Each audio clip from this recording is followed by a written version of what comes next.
Hello friends, आज मैं आपको बताऊंगा कि यदि आपकी जो गाय भैंस है उसको हीट में लाना है, यानी आपकी गाय भैंस को यदि हीट में लाना है तो ये एक गोली आपको देनी होगी, तभी आपकी जो पशु है वह हीट में आएगा। चाहे गाय भैंस हो चाहे कटिया ही पर हो। कई बार क्या कहते हैं कि पशुपालक बहुत इस तरह के कमेंट्स आते हैं कि सर हमने हीट में लाने के लिए बहुत इस तरह की दवा दे दी है, हीट में लाने के लिए हमने घरेलू नुस्खे यानी हम जो भी घर की चीज़ें देती है वह भी दे चुके हैं, लेकिन फिर भी हमारा पशु है वह हीट में नहीं आ रहा है, तो हम क्या करें। तो आज की वीडियो के अंदर बताऊंगा, जब तक यदि आप उन पशु को वह एक गोली आप अपने पशु को नहीं देंगे तब तक आपका पशु प्रॉपर हीट में या हीट में आता ही नहीं है। चाहे आप किसी तरह की कोई भी चीज़ें आप उन पशु को दे दें, यदि हीट में भी आ जाता है तो कई बार आपका पशु प्रॉपर कंसीव नहीं हो पाता है, या कई बार यदि पशु रिपीट होता रहता है।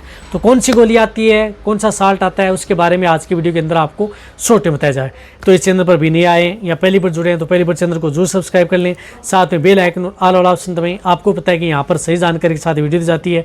आते आप वीडियो को जरूर लाइक किया करें और दोस्तों के साथ इस चैनल की वीडियो जरूर शेयर किया करें, ताकि उन्हें भी प्रॉपर नॉलेज इस चैनल के माध्यम से मिले।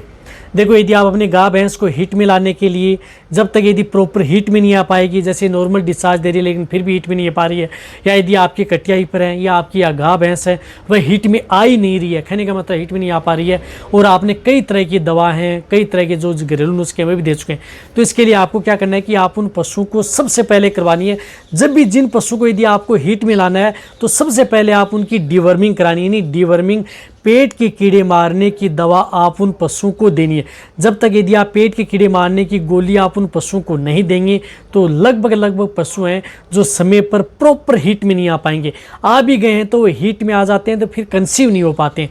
तो इसके लिए आप कौन से अच्छे ब्रांड की ले सकते हैं, कोई भी अच्छे ब्रांड की आप एक टेबलेट ले सकते हैं जिसके अंदर एल्बिंडाजोल टेबलेट हो। जिस प्रकार से एल्बिंडाजोल एंड आयरमेक्टिन साल्ट की टेबलेट है वह भी उपयोग कर सकते हैं। एल्बिंडाजोल में जिस प्रकार से बेंडिकाइन प्लस होगी जिसके अंदर एल्बिंडाजोल एंड आयरमेक्टिन आता है, साथ में आयरमेक्टिन साल्ट की बोलस है, वह भी आप अपनी जो गाय भैंस हैं उनमें उपयोग कर सकते हैं। तो कहने का मतलब है कोई भी अच्छे ब्रांड की एक पेट के कीड़े मारने वाली जो टेबलेट आती है, गोली आती है, वह एक गोली आप उन पशुओं को सुबह सुबह खाली पेट, यानी सुबह सुबह आपको क्या करना है कि खाली पेट आप उन पशुओं को देनी है।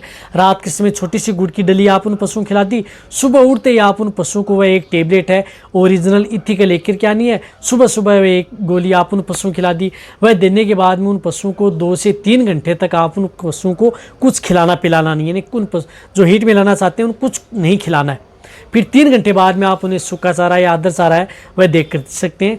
वह देने के बाद में आप उन पशुओं को हीट में लाने के लिए जो भी अदर चीज़ें दे रहे हैं वह दें, तभी आपका पशु है समय पर हीट में आएगा और आपका पशु कंसीव भी होगा। इससे आपके पशु में 100% हीट में आने के चांस बने रहते हैं। कई बार तो क्या होता है कि जैसे हम पेट के कीड़े मारने की दवा उन पशुओं को देते हैं जो पशु हीट में नहीं पाते हैं, 2 से 3 दिन के भीतर वह पशु है वह उससे आसानी से हीट में आ जाता है।